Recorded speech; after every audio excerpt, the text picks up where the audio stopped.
Hello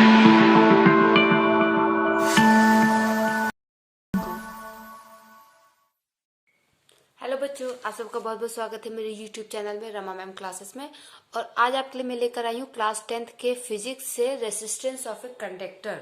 ठीक है, जिस कंडक्टर से करंट फ्लो होता है तो उसी कंडक्टर में रेसिस्टेंस भी होता है और रेसिस्टेंस अलग से भी बनाए जाते हैं। तो अभी तो आपको सिर्फ ये पढ़ना है कि कंडक्टर में रेसिस्टेंस होता है तो वो क्या होता है और कैसे होता है। ठीक है, तो देखिए यहाँ पे मैंने लिखा हुआ है the electric current is a flow of electrons through a conductor. Electric current क्या होता है? एक किसी कंडक्टर से जो इलेक्ट्रॉन्स फ्लो होते हैं उसके थ्रू क्या होता है कि करंट कंडक्ट होता है। ठीक है, जैसे ये आपका एक कंडक्टर होता है, इस कंडक्टर में जो इलेक्ट्रॉन्स होते हैं, ठीक है, नेगेटिव चार्ज इलेक्ट्रॉन्स जो होते हैं, जब हम इस कंडक्टर को किसी बैटरी से कनेक्ट करते हैं, ओके, तो ये इलेक्ट्रॉन्स ऐसे करंट की direction negative positive to negative होती है, तो ये इलेक्ट्रॉन्स ऐसे होंगे। ठीक है, मीन्स करंट की डायरेक्शन तो ये होगी बट इलेक्ट्रॉन्स की डायरेक्शन यही होगी।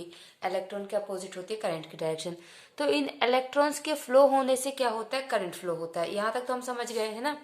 The electric current is a flow of electrons through a conductor. हमने प्रीवियस वीडियो में भी ये चीज देखी है। When the electrons move from one part of the conductor to the other part, they collide with the other electrons and with the atoms and ions present in the body of the conductor. अब ये जो conductor होता है, ठीक है, तो ये conductor बहुत सारे एटम से बना होता है। ठीक है, बहुत सारे एटम से बना होता है और इसमें फ्री इलेक्ट्रॉन्स होते हैं। ठीक है, आयंस होते हैं और कंडक्टर में विथ इन द एटम्स होते हैं। ये जो इन्होंने बोला है, एक्चुअली इलेक्ट्रॉन इलेक्ट्रॉन से कोलाइड करता है, इलेक्ट्रॉन इलेक्ट्रॉन से टकराता है, बट यहाँ पे इन्होंने ये भी लिखा है कि other electrons with the other atoms and ions present. तो एटम्स क्या होता है? आप एक इलेक्ट्रॉन अगर दूसरे इलेक्ट्रॉन से टकरा रहा है तो जरूरी तो नहीं है कि वो सेम उसी एटम का इलेक्ट्रॉन हो, किसी दूसरे एटम का भी हो सकता है, क्योंकि एक कंडक्टर जो होता है या एक मेटल पीस जो होता है वो बहुत सारे एटम से बना होता है। ठीक है, आयंस क्या होते हैं? पॉजिटिव नेगेटिव आयंस क्या होते हैं? अगर इलेक्ट्रॉन डोनेट करते हैं या इलेक्ट्रॉन एक्सेप्ट करते हैं तो पॉजिटिव और नेगेटिव आयंस बनते हैं। तो उस केस में जो आयंस, एटम्स और इलेक्ट्रॉन्स, इसलिए उन्होंने तीनों चीज लिख दी कि किसी से भी वो कोलाइड करता है। वैसे इलेक्ट्रॉन इलेक्ट्रॉन से कोलाइड करता है। ठीक है, तो ये जो इलेक्ट्रॉन्स होते हैं, जब इनको हम किसी पोटेंशियल डिफरेंस से कनेक्ट कर देते हैं तो ये इस तरीके से फ्लो होने लगते हैं। बट ये इलेक्ट्रॉन्स क्या होते हैं? बहुत एक्सेस में होते हैं, बहुत ज्यादा एक्सेस में होते हैं। ठीक है, एक ये कह सकते हैं कि लहर होती है इलेक्ट्रॉन्स की, फ्री इलेक्ट्रॉन्स की, जिनकी वजह से करंट फ्लो होता है।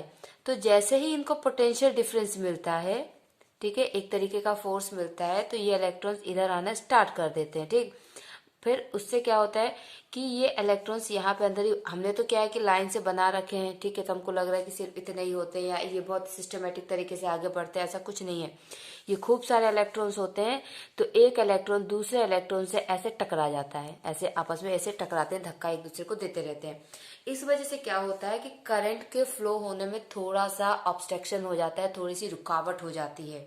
करंट फ्लो होने में थोड़ी सी रुकावट होती है, ये यूं कहा जाए कि करंट थोड़ा सा कम हो जाता है, स्लाइटली।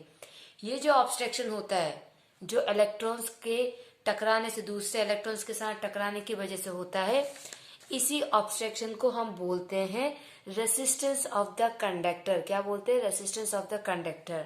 ठीक है, अब आप ध्यान से देखिए, they collide with other electrons and with the atoms and ions present in the body of the conductor.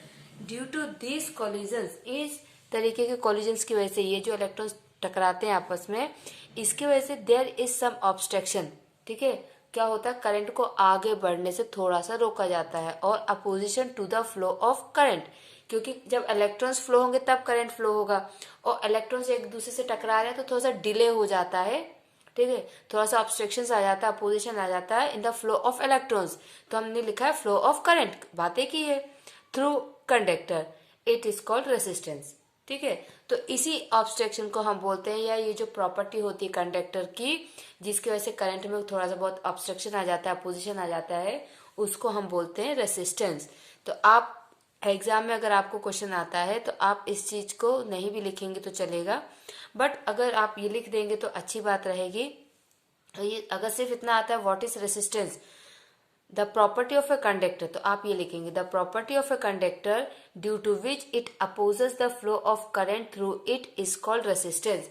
तो कंडक्टर की वो प्रॉपर्टी जिसमें करंट के फ्लो को रोका जाता है या अपोज किया जाता है, मीन्स करंट आगे बढ़ना चाहता है लेकिन उसको नहीं बढ़ने दिया जा रहा है, अपोज किया जा रहा है उसको, तो उसी प्रॉपर्टी को, कंडक्टर की उसी प्रॉपर्टी को हम रेसिस्टेंस कहते हैं।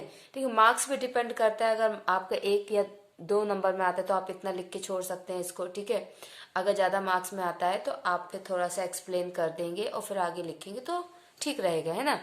तो रेसिस्टेंस क्या हमने ओम्स लॉ में पढ़ा है, ओम्स लॉ में हमने क्या पढ़ा है, according to Ohm's law V is directly proportional to I and proportionality sign हटा के हम क्या लिख देते हैं, V is equal to I R and R is the resistance. Ohm's law में हमने पढ़ा है, तो V upon I is equal to R, ये हमने ओम्स लॉ में पढ़ा है और वही चीज हमको यहाँ पे लिखी है हमने कि रेसिस्टेंस क्या होता है, potential difference upon current, R is equal to V upon I। और रेसिस्टेंस की जो SI यूनिट होती है वो होती है ओम। ठीक है, अब ओम क्यों होती है, क्योंकि जिसने इसको डिस्कवर किया है साइंटिस्ट के नाम पे इसकी यूनिट रखी गई है। ठीक है, नाउ और अच्छी डेफिनेशन आप लिख सकते हैं, 1 ohm is the resistance of a conductor. 1 ohm, किसी भी कंडक्टर का रेसिस्टेंस अगर 1 ओम है, 1 ओम अगर है तो उसका क्या मतलब होगा, such that when a potential difference of 1 volt, अगर हमने 1 वोल्ट का पोटेंशियल डिफरेंस अप्लाई किया है और 1 एम्पेयर का करंट फ्लो हो रहा है तो हम कहेंगे कि वहां पे 1 ओम का रेसिस्टेंस है कंडक्टर में। क्योंकि देखिए R इक्वल टू क्या है, V अपॉन I, ये भी 1 है, ये भी 1 है, 1 अपॉन 1 1। Clear, okay. सो लेकिन यूनिट पे ध्यान देना है आपको, उन्होंने पोटेंशियल डिफरेंस किया है वोल्ट में और करंट लिया एम्पेयर में। और जब हमने ओम्स लॉ पढ़ा था तो उसमें मैंने आपको बताया था कि करंट की यूनिट जो होती है, ऐसा यूनिट तो एम्पेयर होती है बट हम माइक्रो एम्पेयर और मिली एम्पेयर में भी लिखते हैं। ठीक है, तो 1 मिली एम्पेयर या 1 माइक्रो एम्पेयर नहीं होगा, 1 एम्पेयर होगा। ठीक है, 1 volt upon 1 ampere is equal to 1 ohm. Clear, okay. और करंट को हम ampere, micro ampere and milli ampere में भी कैलकुलेट करते हैं। ठीक है, now SI unit of resistance is ohm and the symbol of ohm is this. ठीक है, ओम्स का सिंबल ये होता है और SI यूनिट हम पहले भी डिस्कस कर चुके हैं, ओम होती है। ठीक है, so this is the resistance. Resistance की डेफिनेशन है, रेसिस्टेंस ऑफ कंडक्टर। ये कंडक्टर में तो रेसिस्टेंस होता ही होता है, अलग से भी रेसिस्टेंस बनाए जाते हैं जो मार्केट में मिलते हैं, काफी छोटे छोटे होते हैं जिनका इलेक्ट्रॉनिक डिवाइसेस में यूज होता है, करंट को कंट्रोल करने के लिए ही या उसको अपोज करने के लिए यूज उनका होता है। तो ये रहा आपका रेसिस्टेंस। पढ़ते रहिए बच्चों, अपना ख्याल रखिए। Thank you so much, bye bye.